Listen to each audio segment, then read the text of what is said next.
官之道，为识者。大家好，我是你们的挚友小关，很高兴再次与大家见面。饮食控制是糖尿病管理的基础，糖友们都知道饮食对血糖的影响是立竿见影的，特别是餐后血糖，这足以说明正确饮食的重要性了。所以得了糖尿病，大家都很重视饮食的管理，甜食、糕点、饮料一概拒之门外。但有不少家常菜其实也是升糖大户，吃完血糖就飙升。今天就让小关来告诉大家，常吃会使你血糖飙升的10种家常菜，一定要引起重视哦。在开始今天节目之前，还请大家能点点订阅和小铃铛，你的支持对小关非常重要，谢谢大家。糖尿病是一组以高血糖为特征的代谢性疾病，高血糖则是由于胰岛素分泌缺陷或其生物作用受损，或两者兼有而引起的。糖尿病是长期存在的高血糖，会导致各种组织的慢性损害、功能障碍。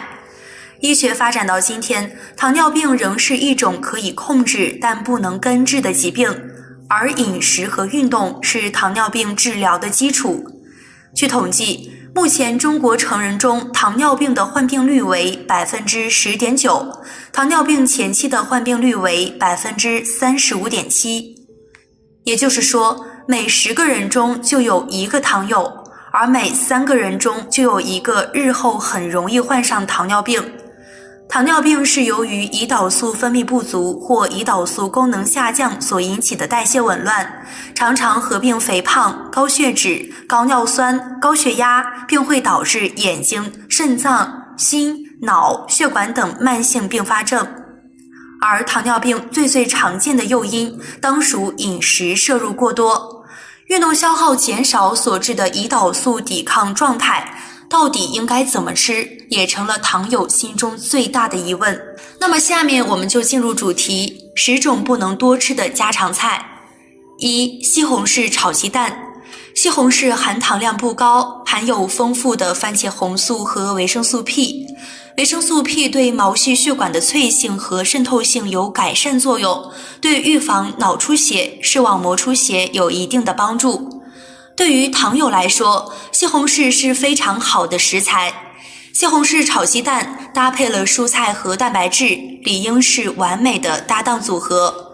可为什么就成了升糖大户呢？要做出色香味俱全的西红柿炒鸡蛋，一般用油量都比较多。炒鸡蛋时放1次油，炒西红柿时再放1次油。即使西红柿炒鸡蛋含这么多油，吃起来你也不会觉得油腻。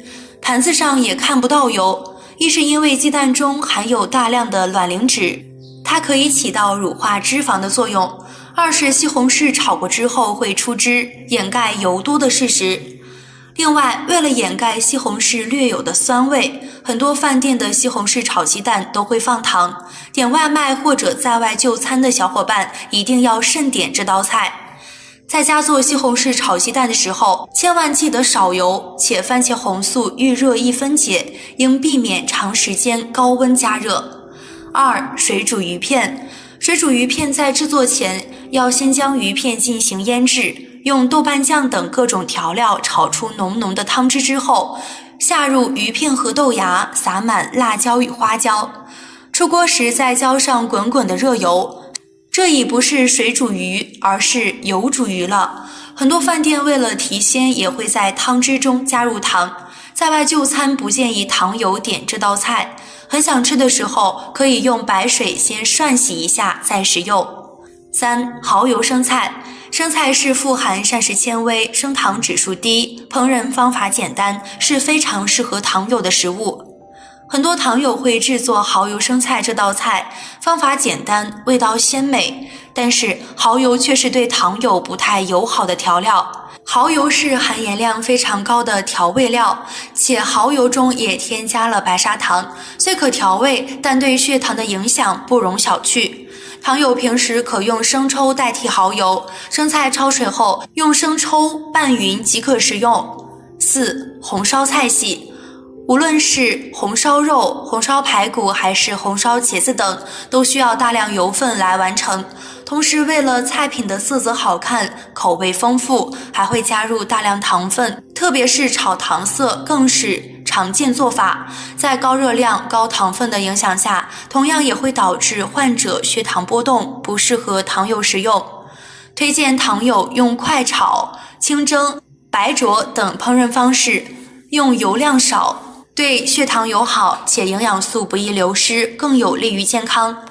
5. 一盘鱼香肉丝30克糖。鱼香肉丝兼具甜、酸、辣的口感，配饭吃很美味。但这道菜要做得成功，关键是要油多、糖多、盐多。小关粗粗一算，这道菜会用30克白糖和30克油，糖友应该少点这道菜。6. 地三鲜。地三鲜即用青椒、茄子、土豆搭配炒制的菜肴。其实这3样食物分开来看都是没有问题的，但这道菜肴最大的问题是用油。这道菜的具体做法是将每样原材料都过一次油，这样一看，不仅油脂超标，而且蔬菜中的营养素也所剩无几。对于糖友来说，即便再美味，那也是一颗升糖小炸弹，还是少吃为妙。健康吃法，蔬菜类的烹饪方法宜选择凉拌、水煮等，不宜以过油的方式烹饪。7. 糖醋食物堪比甜味饮料。糖有提鲜、增味、上色等作用，还能让菜肴味道有层次感。但是有的餐馆为了提高菜肴口感和卖相，烹制时可能加入大量糖，有的甚至比碳酸饮料中的糖分都多。例如糖醋鱼、糖醋排骨、糖醋里脊等糖醋菜肴，糖友应慎食。8. 油条、油饼属于高热量食物。油条和油饼都属于高热量、高碳水化合物食物，制作过程中会加入很多的油脂。糖友食用后，不但会使血糖升高，而且容易引发心血管并发症，容易使身体发胖，所以糖友应该禁食。9. 含糯米的食物。糯米的碳水化合物含量很高，多被加工成粽子或者粥食用，像粽子又总是会搭配大枣、豆沙等辅料，这些食物都会使糖友血糖快速上升。糯米是升糖指数很高的食物，糖友单独食用糯米时，血糖也会快速升高，所以应慎食。10. 火锅。川锅和川菜一样，含有大量的油脂和盐，不推荐糖尿病患者食用。也许很多人会说，那我吃清锅或鸳鸯锅不可以吗？其实如果是吃那种3鲜锅或西红柿锅底，蔬菜或肉类煮熟了就吃也是可以的。但是火锅一般都会配有各种酱料，芝麻酱、花生酱、辣酱、牛肉酱，这样一来大大增加了热量，跟吃油大的菜没什么区别。健康吃法，吃火锅宜选用清锅，同时少用酱料，并用醋、柠檬汁代替，不推荐蘸大量的酱料吃火锅或麻辣火锅。糖尿病患者平时都会注意控制血糖，其中控制血糖最为重要的营养素是膳食纤维。而在各种蔬菜中，叶茎蔬菜的膳食纤维含量更为丰富。大家可能都有这种体会，很多叶茎蔬菜不好嚼，而这些不易嚼的就是膳食纤维。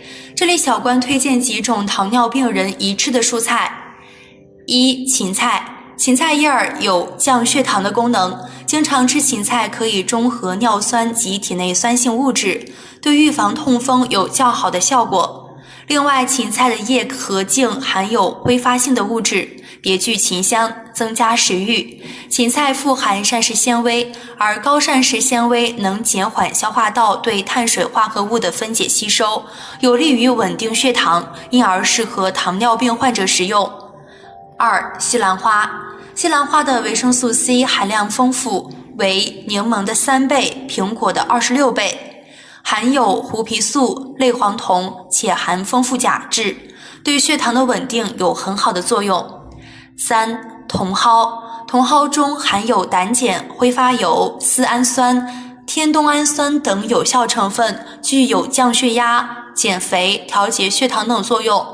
茼蒿中含较高量的钾元素，能调节体内水液代谢，通利小便，消除水肿。茼蒿还含有一种挥发性的精油以及胆碱等物质，具有降血压、补脑的功效。4. 韭菜，味辛性温，入肝胃肾经，具有理中行气、散血解毒之功效，适用于高血脂、冠心病、糖尿病患者。5. 黄瓜，黄瓜中所含的丙醇二酸能抑制人体内糖类物质转变为脂肪，肥胖型糖尿病患者合并有高血压者，每天食黄瓜100克大有益处。6. 菠菜，性味甘寒，止渴润燥，归肺胃经，具有润燥清热、下气调中、调血的功效，适用于胸膈闷满、脘腹痞塞等糖尿病。菠菜含草酸较多，与含钙丰富的食物共烹，容易形成草酸钙，不利于人体吸收，对肠胃也有不利影响。烹调时应加以注意，是辅助治疗糖尿病口渴喜饮的最佳蔬菜。7. 黄瓜，性味苦寒，肉质柔嫩，富含多种营养成分，故有植物胰岛素之称，尤其是维生素 C 的含量高居各种瓜类之首。药理研究发现，苦瓜中所含的苦瓜皂苷有非常明显的降血糖作用，不仅有类似胰岛素的作用，而且还有刺激胰岛素释放的功能。有人试验用苦瓜皂苷制剂口服治疗2型糖尿病，总有效率可达到 78.3%。所以糖尿病患者若用苦瓜1个，抛开去瓤洗净，切片水煮1次服下，每天1到2次，有利于控制血糖。最后小关想说几点糖尿病患者的饮食小诀窍：尽量不吃或少吃肥肉、含胆固醇高的内脏以及含油脂高的动物皮，保证蛋白质的摄入量占总能量的 15% 到 20%， 多摄入优质蛋白质，比如鱼、海产品、蛋、豆浆等。好了，今天的内容就和大家分享到这儿了。如果您对家常菜也有着自己的看法，欢迎在下方评论区留言分享给大家。喜欢小关，别忘了点击订阅哦。那我们下期节目再见。